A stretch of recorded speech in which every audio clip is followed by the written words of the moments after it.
আসসালামু আলাইকুম প্রিয় শিক্ষার্থীরা, আশা করি সবাই ভালো আছো।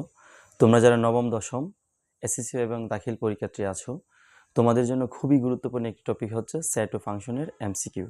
সেট ও ফাংশনের এমসিকিউ থেকে তোমরা জানো যে প্রত্যেক পরীক্ষায় তোমাদের প্রশ্ন থাকে।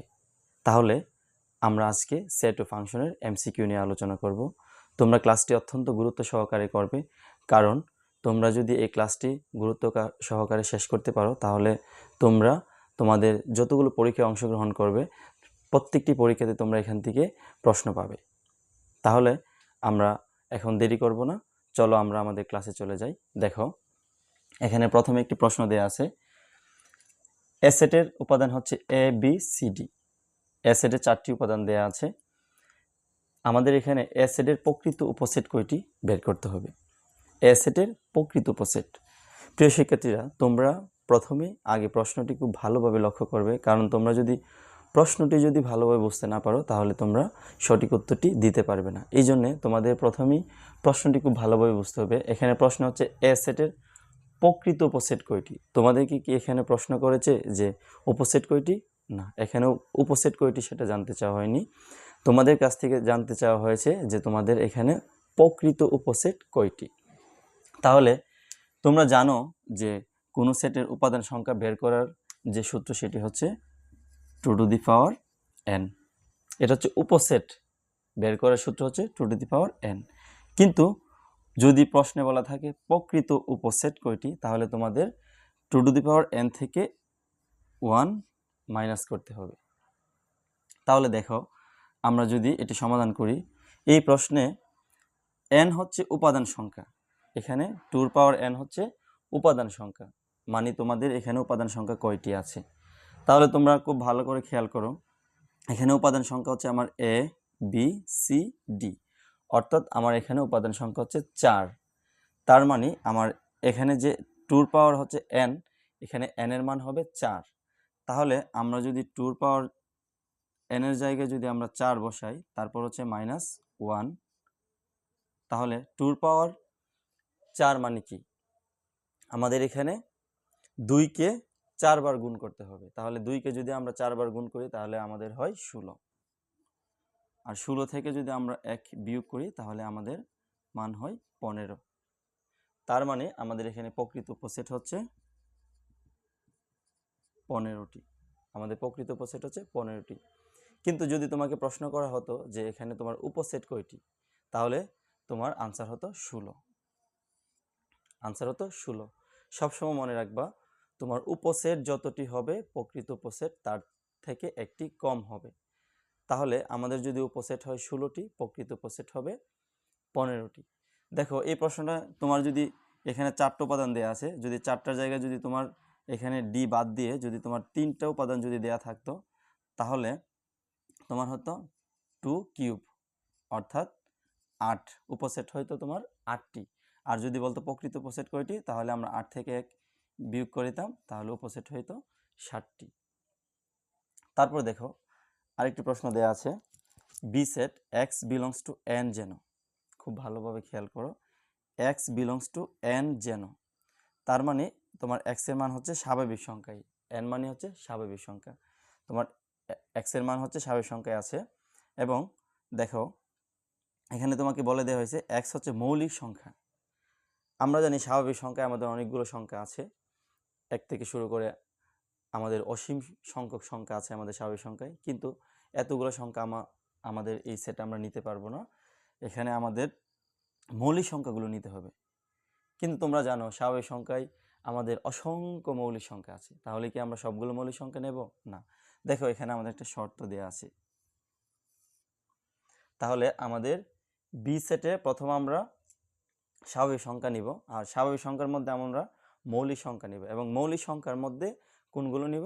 আমাদের এখানে যে শর্ত দেয়া আছে, এই শর্তের ভিতরে যেগুলো আছে আমরা সেগুলো নিব, আর বাকি যেগুলো আছে আমরা বাদ দিব। লক্ষ্য করো, আমাদের প্রথমেই বলা আছে x বিলংস টু n। তাহলে দেখো, এখানে আমাদের n মানে হচ্ছে স্বাভাবিক সংখ্যা, স্বাভাবিক সংখ্যায় আমাদের 1 থেকে শুরু করে আমাদের অসংখ্য সংখ্যা আছে। তাহলে আমরা বি সেটের মধ্যে এই সংখ্যাগুলো নিতে পারবো। কিন্তু দেখো, তারপরে আবার আরেকটা কথা বলা দেয়া আছে, এখানে হচ্ছে মৌলিক সংখ্যা নিতে হবে। তাহলে এই সংখ্যাগুলো থেকে আমাদের যে মৌলিক সংখ্যা আছে আমরা সেগুলো নিব। তারপর দেখো আবার আরেকটা শর্ত দেওয়া আছে, মৌলিক সংখ্যার মধ্যে আমাদের 2 এর সমান বা বড় হবে x এর মান। x এর মান হবে 2 এর সমান বা বড় এবং 7 এর সমান বা ছোট।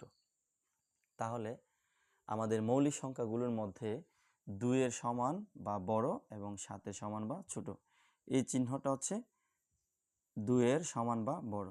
যদি আমাদের যে নিচের এই চিহ্নটা যদি না দেওয়া থাকতো তাহলে 2 এর বড়, কিন্তু এটা দেওয়ার জন্য বড় বা সমান।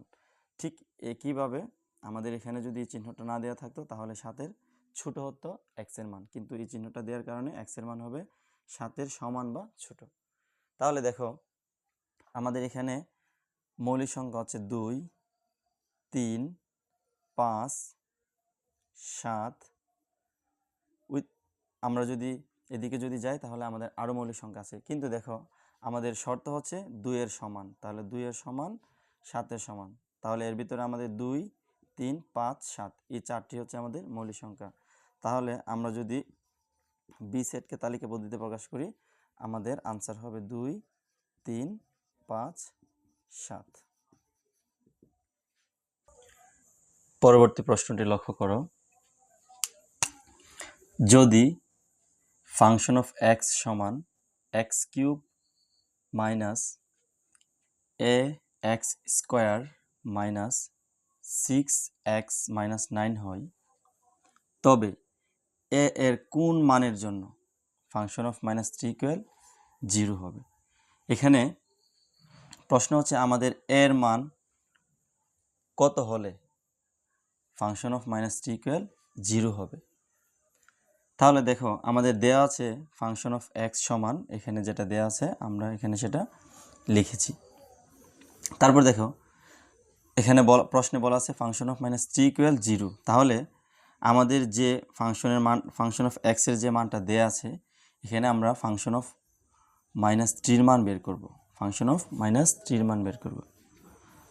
তাহলে দেখো আমাদের এখানে ফাংশন অফ x যদি হয় তাহলে হবে এটা, কিন্তু ফাংশন অফ x এর জায়গায় যদি ফাংশন অফ -3 হয় তাহলে আমাদের এখানে যেখানে যেখানে x দেয়া আছে এখানে হবে -3, যেখানে যেখানে x দেয়া আছে এখানে হবে -3। তাহলে দেখো আমাদের এখানে আছে x, এর জন্য আমরা x এর জায়গায় বসিয়েছি -3, আর উপরে আমাদের দেয়া আছে পাওয়ার হচ্ছে 3, আমরা পাওয়ার 3 দিয়েছি। তারপর দেখো মাইনাস আমাদের a, এখানে দেখো x, তাহলে x এর জন্য আমরা বসাবো -3, উপরে পাওয়ার হচ্ছে আমাদের 2, আমরা পাওয়ার দিয়েছি 2। তারপর দেখো এখানে আমাদের -6, এখানে আছে আমাদের x, এই জন্য আমরা x এর জন্য দিব হচ্ছে -3, সর্বশেষ হচ্ছে -9। এখন খুব ভালোভাবে লক্ষ্য করো, আমাদের -3কে আমরা পাওয়ার 3 করব, অর্থাৎ -3 পাওয়ার হচ্ছে আমাদের কিউব। এখানে আমাদের এই যে এখানে পাওয়ার 3 আছে এটা মাইনাসকেও দিতে হবে, আমাদের 3কেও দিতে হবে। তাহলে আমরা সবসময় মনে রাখবো যদি আমরা মাইনাসকে যদি পাওয়ার করি আর আমাদের যে পাওয়ারটা থাকবে সেটা যদি হয় বিজোড়, তাহলে আমাদের এখানে যে মাইনাস আছে সেই মাইনাস আমাদের থেকে যাবে। তাহলে আমাদের এখানে পাওয়ার হচ্ছে 3, অবশ্যই 3 একটি বিজোড় সংখ্যা, তাহলে আমাদের এখানে মাইনাস থাকবে। আর 3কে যদি আমরা কিউব করি, অর্থাৎ 3 হচ্ছে 3 বার গুণ, 3কে যদি আমরা 3 বার গুণ করি তাহলে আমাদের হচ্ছে 27। তারপর খুব ভালোভাবে লক্ষ্য করো, এখানে আমাদের এর সঙ্গে -3কে আমরা স্কোয়ার করে যে রেজাল্ট পাবো সেটা হচ্ছে গুণ, কার সাথে? এর সাথে। এই যে এর সাথে আমাদের এখানে -3কে স্কোয়ার করে আমরা যে রেজাল্ট পাবো এটা হবে এর সাথে গুণ। তাহলে দেখো আমাদের এখানে আবার মাইনাস, আর আমাদের উপরে পাওয়ার হচ্ছে জোড়, তাহলে আমাদের পাওয়ার যদি হয় জোড় তাহলে এখানে যে মাইনাস, এই মাইনাস হয়ে যাবে প্লাস, এই মাইনাস হয়ে যাবে প্লাস। কেন? কারণ আমাদের এখানে পাওয়ার হচ্ছে জোড়। আর 3কে যদি আমরা পাওয়ার 2 করি তাহলে 3 হচ্ছে 2 বার গুণ, তাহলে হবে 9। তার মানে এখানে আমরা -3কে যদি স্কোয়ার করি আমাদের হবে +9। খুব ভালোভাবে লক্ষ্য করো, +9। এখন এই +9 আমাদের কার সাথে গুণ হবে? মাইনাস এর সাথে গুণ হবে। তাহলে +9 যদি আমরা মাইনাস এর সাথে গুণ করি তাহলে দেখো প্লাসে মাইনাসে মাইনাস, আমরা 9কে যদি এর সাথে গুণ করি তাহলে হবে 9a। ক্লিয়ার বিষয়টা? তারপর দেখো এখানে আমাদের -6 এর সাথে -3 গুণ হবে, তাহলে মাইনাস, এখানে মাইনাস যদি আমরা গুণ করি তাহলে হবে প্লাস, আর 3 আর 6 যদি আমরা গুণ করি 3 6 18, তারপর সর্বশেষ হচ্ছে আমাদের -9। এখন দেখো এখানে আমাদের মাইনাসের যে সংখ্যাগুলো আছে এগুলোকে আমরা আলাদা করে নিব। দেখো এখানে আছে -27 আর এখানে আছে হচ্ছে -9, তাহলে এখানে -27 আর এখানে হচ্ছে -9, তাহলে মাইনাসের দুইটা যদি আমরা যোগ করি তাহলে হবে -36, -27 -9। তোমরা যদি এভাবে যদি চিন্তা করো যে এখানে 27 জন খারাপ মানুষ, এখানে 9 জন খারাপ মানুষ, তাহলে টোটাল খারাপ মানুষ কয়জন? আমাদের 36 জন খারাপ মানুষ। তারপর দেখো -9a আর এখানে হচ্ছে প্লাস হচ্ছে আমাদের 18। এখন দেখো আমাদের সবসময় মনে করবা যে মাইনাসের যেটা আছে এটা হচ্ছে ভালো না, এটা হচ্ছে খারাপ। তাহলে দেখো এখানে আমাদের খারাপ সংখ্যা কয়জন? 36 জন খারাপ, আর এখানে আমাদের ভালো সংখ্যা কয়জন? 18 জন। তাহলে দেখো 18 জন ভালো মানুষ আর 36 জন হচ্ছে আমাদের খারাপ মানুষ। তাহলে কার সংখ্যা বেশি? ভালো মানুষের সংখ্যা বেশি নাকি খারাপ মানুষের সংখ্যা বেশি? অবশ্যই খারাপ মানুষের সংখ্যা বেশি। কয়জন বেশি? ভালো হচ্ছে 18 জন আর খারাপ হচ্ছে 36 জন। তাহলে কয়জন বেশি? 18 জন। এই জন্য হচ্ছে আমাদের -18, আর এখানে হবে -9a। কিন্তু দেখো প্রশ্নে বলা আছে ফাংশন অফ -3 এর মান হচ্ছে 0, আর এটা হচ্ছে আমাদের এই যে -18 -9a, এটা কার মান? এটা হচ্ছে এই যে এখানে ফাংশন অফ -3 এর মান। তাহলে এখানে ফাংশন অফ -3 এর মান আমরা বের করেছি -18 -9a, কিন্তু প্রশ্নে বলা আছে ফাংশন অফ -3 এর মান হচ্ছে 0। তাহলে আমাদের যে -18 -9a বের হয়েছে এটা সমান হবে 0। দেখো কিন্তু প্রশ্নে বলা আছে ফাংশন অফ -3 ইকুয়াল 0, সুতরাং আমাদের -18 -9a এটা সমান হবে 0, কারণ -18 -9a এটা হচ্ছে ফাংশন অফ -3 এর মান। তাহলে এখানে লক্ষ্য করো আমাদের 9a সমান হবে -18কে যদি আমরা পক্ষান্তর করি তাহলে হবে প্লাসের 18, সামনে প্লাস দিতে হয় না। তারপর লক্ষ্য করো আমাদের এখানে হচ্ছে -9a সমান 18, তাহলে আমরা যদি এর মান বের করতে চাই তাহলে আমরা 18কে -9 দিয়ে ভাগ করব। তাহলে দেখো আমাদের 18কে যদি আমরা 9 দিয়ে ভাগ দিই তাহলে হয় 2, আর এখানে আছে হচ্ছে মাইনাস, তাহলে এর মান -2। তাহলে এটা হচ্ছে আমাদের আনসার। যদি এর মান -2 হয় তাহলে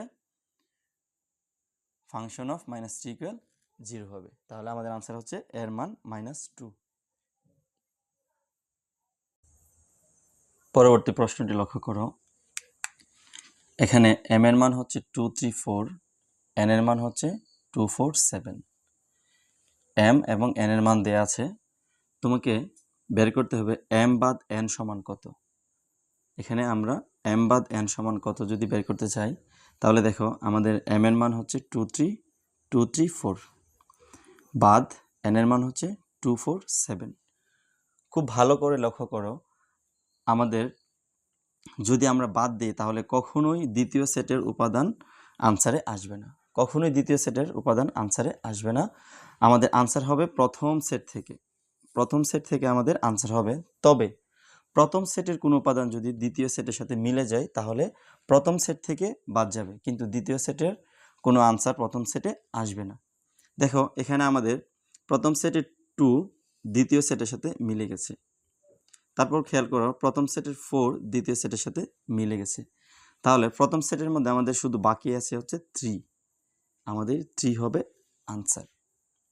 কিন্তু দেখো আমাদের এখানে 7 কিন্তু মিলে নাই, 7 আমাদের আনসারে আসবে না, কারণ দ্বিতীয় সেট থেকে আমাদের কখনোই আনসারে আসে না, আমাদের আনসার হবে প্রথম সেট থেকে। তাহলে খুব ভালোভাবে মনে রাখবে যে প্রথম সেটের কোনো উপাদান যদি দ্বিতীয় সেটের সাথে মিলে যায় তাহলে আমরা প্রথম সেট থেকে বাদ দিব, বাদ দেওয়ার পর আমাদের যেটা থাকবে সেটা হচ্ছে আনসার, কিন্তু দ্বিতীয় সেট থেকে কখনোই আনসারে আসবে না। তারপরের প্রশ্নটি লক্ষ্য করো, আমাদের সি একটি সেট দেওয়া আছে, সি সেটটা হচ্ছে x belongs to n, x এর মান বিলংস টু মানে হচ্ছে অন্তর্ভুক্ত। কোথায় অন্তর্ভুক্ত আছে? এন। এন মানে হচ্ছে স্বাভাবিক সংখ্যা। তোমরা জানো স্বাভাবিক সংখ্যায় কি উপাদান আছে? স্বাভাবিক সংখ্যায় এই যে যদি লক্ষ্য করো, স্বাভাবিক সংখ্যা হচ্ছে 1 2 3 4 5 6 7 8, এভাবে অসংখ্য সংখ্যা আছে স্বাভাবিক সংখ্যার মধ্যে। তাহলে এখানে প্রশ্নে বলা আছে x belongs to N, x এর মান স্বাভাবিক সংখ্যার মধ্যে আছে। এখন স্বাভাবিক সংখ্যার মধ্যে কোনগুলা? এখানে দেখো শর্ত দেয়া আছে, যেগুলা 5 থেকে বড়, এক্স এর মান হচ্ছে 5 থেকে বড় এবং 7 হতে ছোট। তাহলে দেখো 5-এর বড় এবং 7-এর ছোট, কিন্তু দেখো 5-এর বড় 7-এর ছোট আমাদের কি হয়? 5-এর বড় আর 7-এর ছোট হচ্ছে আমাদের 6 হয়, 6। কিন্তু এখানে আরেকটি শর্ত দেয়া আছে, মৌলিক সংখ্যা, এক্স এর মান হবে মৌলিক সংখ্যা। তাহলে আমাদের 6 কি মৌলিক সংখ্যা? অবশ্যই না, 6 মৌলিক সংখ্যা না, কারণ 6কে যে কোনো একটি সংখ্যা দিয়ে ভাগ করা যায়, আর যেই সংখ্যাকে অন্য সংখ্যা দিয়ে ভাগ করা যায় সেটা কখনোই মৌলিক সংখ্যা না। তাহলে তোমরা লক্ষ্য করো, 5 থেকে বড় এবং 6 হতে ছোট কোনো মৌলিক সংখ্যা আছে? নাই। তাহলে 5 থেকে বড় এবং 7 থেকে ছোট যদি কোনো মৌলিক সংখ্যা না থাকে, তাহলে আমাদের আনসার হবে ফাঁকা সেট। আমাদের আনসার হবে ফাঁকা সেট। আমরা এভাবেও লিখতে পারি, অথবা আমরা এই যে ফাঁকা সেটের চিহ্ন দিয়েও লিখতে পারি। এটাও লিখতে পারি, এটাও লিখতে পারি। আমাদের এটাও আনসার হতে পারে, এটাও আনসারে থাকতে পারে। আমাদের এটাও আনসারে থাকতে পারে, এটাও আনসারে থাকতে পারে। কিন্তু তোমরা কখনোই ভুল করবা না, যদি সি সেট এভাবে দেয়া থাকে তাহলে এটা অবশ্যই আনসার হবে না। কারণ দ্বিতীয় বন্ধনীর ভিতরে যদি কোনো কিছু থাকে সেটি হচ্ছে উপাদান, কিন্তু আমাদের এখানে সি সেটের উপাদান হচ্ছে ফাঁকা, মানে কিছু নাই। তাহলে এটা কখনোই আনসার হবে না। তোমরা কিন্তু ভুল করে এগুলা আনসার করবে না। পরবর্তী প্রশ্নে লক্ষ্য করো, নিচের কোনটি ফাঁকা সেট? আমাদের এখানে ক, খ, গ, ঘ 4টি অপশন দেওয়া আছে। এই 4টি অপশন থেকে আমাদের ফাঁকা সেট কোনটি আমাদের খুঁজে বের করতে হবে। দেখো, আমাদের এখান থেকে ফাঁকা সেট কোনটি বের করতে হবে।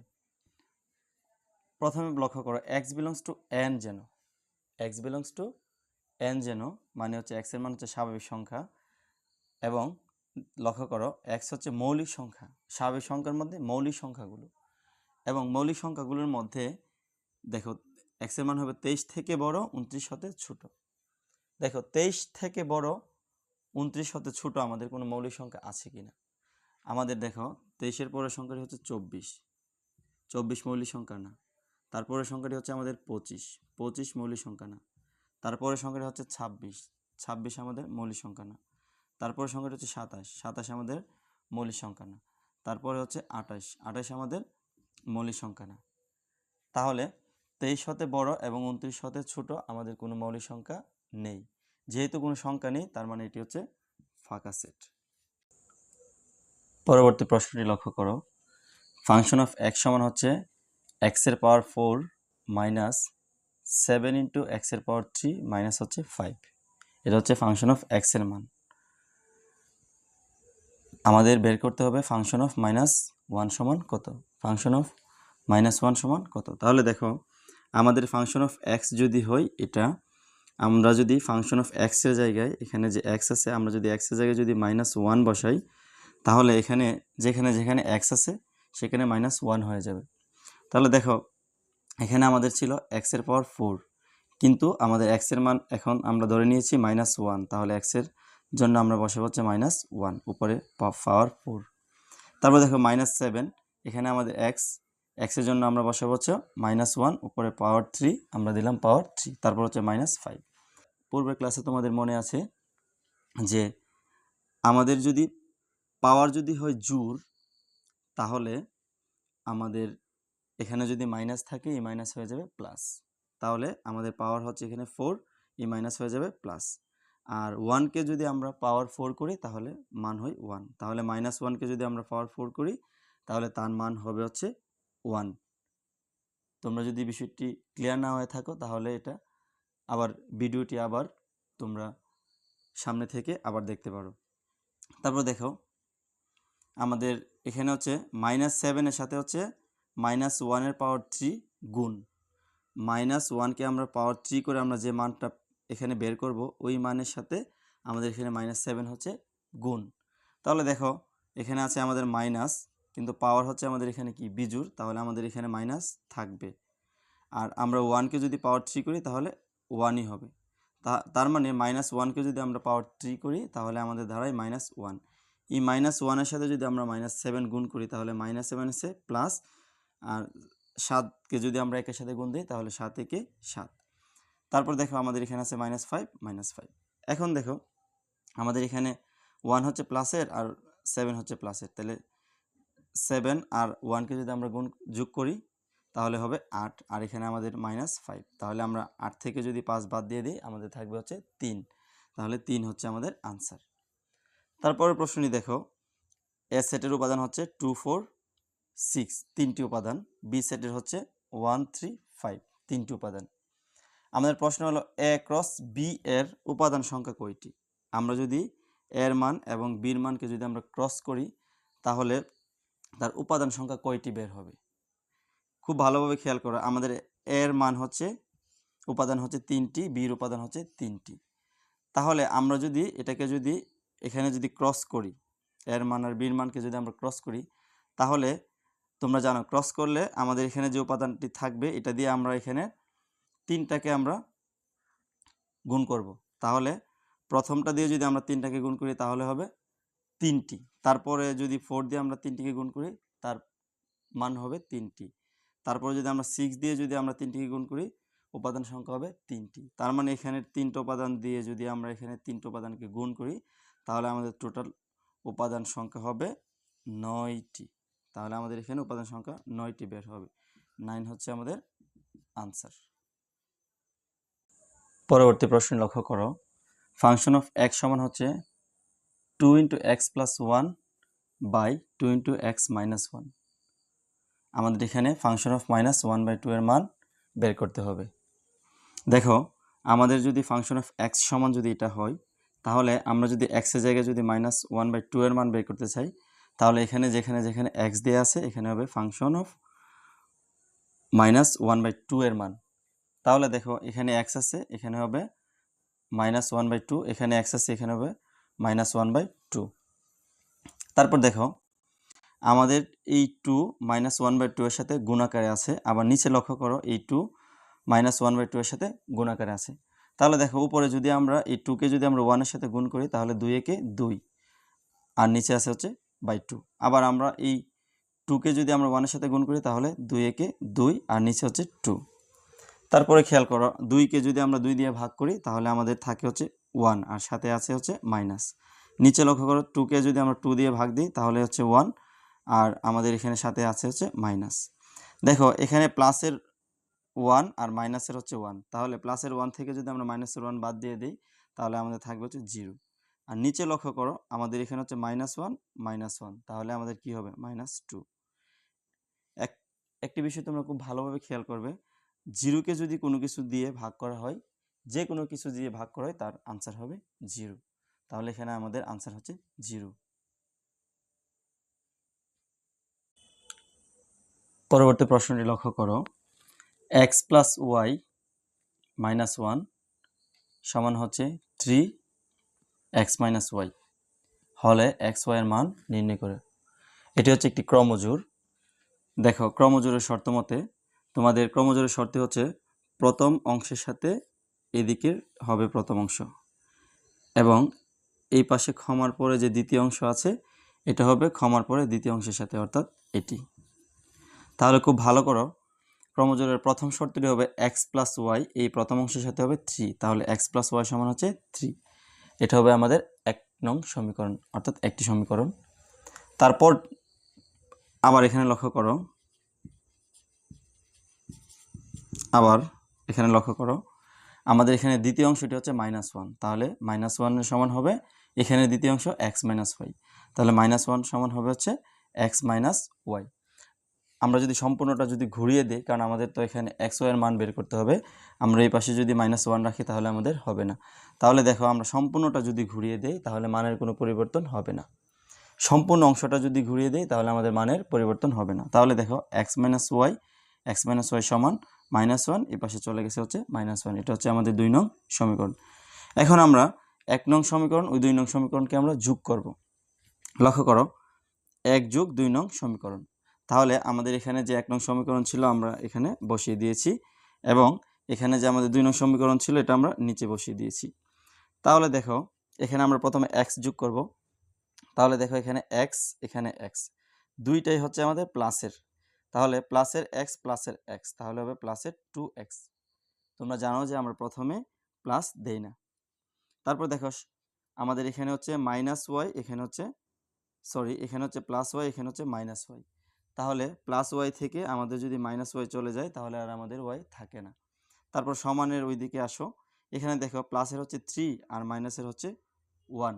তাহলে প্লাসের 3 থেকে যদি আমরা মাইনাসের 1 বাদ দিয়ে দিই তাহলে প্লাসে থাকবে হচ্ছে 2, অর্থাৎ 2x সমান হবে আমাদের 2। এখন আমরা x এর মান বের করব, এই জন্য আমাদের x এর সাথে যে সহগ 2 আছে এটা এই পাশে x এর সাথে গুণ আকারে আছে, ওই পাশে গিয়ে ভাগ হয়ে যাবে। তাহলে আমাদের এই পাশে 2 ছিল, 2কে যদি আমরা 2 দিয়ে ভাগ করি তাহলে আমাদের থাকবে হচ্ছে 1। তার মানে আমাদের x এর মান হচ্ছে 1। আমাদের xy থেকে আমরা x এর মান বের করেছি। এখন আমরা বের করব হচ্ছে y এর মান।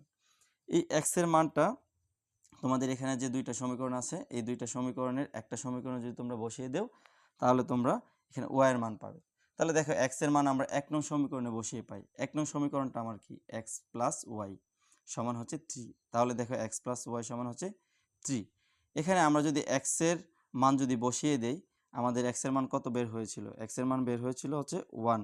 আমরা এখানে x এর জায়গায় আমরা 1 বসিয়ে দেব।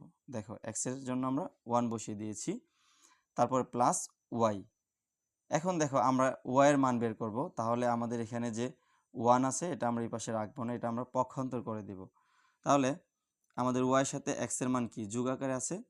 তাহলে আমাদের 1 এদিকে আছে হচ্ছে প্লাসের, এই পাশে গিয়ে হবে হচ্ছে মাইনাসের। তাহলে দেখো y সমান আমাদের এদিকে 3 ছিল আর +1 হচ্ছে -1। তারপর লক্ষ্য করো আমরা 3 থেকে যদি -1 বাদ দিয়ে দিই তাহলে থাকবে হচ্ছে আমাদের 2।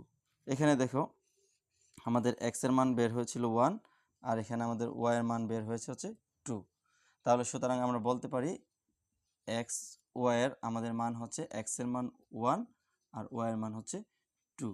এটা হচ্ছে আমাদের আনসার। প্রিয় শিক্ষার্থীরা, তোমাদের সাথে একটি বিষয় আমি শেয়ার করে রাখি। তোমরা যারা ভালো স্টুডেন্ট আছো তাদের হয়তো বা আমার এই ক্লাসের প্রয়োজন নাই, কারণ আমার ক্লাসটি হচ্ছে দুর্বল স্টুডেন্টদের জন্য। কারণ দুর্বল স্টুডেন্টরা তোমাদের যে ছোট ছোট অংশগুলো আছে এগুলো তারা বুঝতে পারে না। আমি তাদের জন্য একদম পুঙ্খানুপুঙ্খভাবে একদম ছোট ছোট ভেঙে আমি বুঝিয়ে দিয়ে থাকি। এই জন্য আমার ক্লাসগুলো হচ্ছে দুর্বল স্টুডেন্টের জন্য।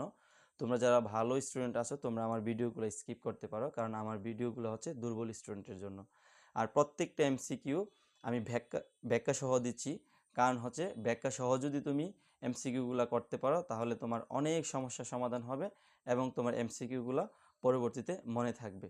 এই জন্য আমি আবারও বলছি আমার এই ক্লাসগুলো হচ্ছে দুর্বল স্টুডেন্টের জন্য। দুর্বল স্টুডেন্ট যারা আছো তারা যদি আমার ক্লাসগুলো দেখো, আমার ক্লাসগুলোতে ব্যাখ্যা সহ দেওয়া আছে প্রত্যেকটা এমসিকিউ। তোমরা যদি ব্যাখ্যা সহ যদি এমসিকিউগুলো করতে পারো তাহলে তোমাদের অনেক হেল্প হবে।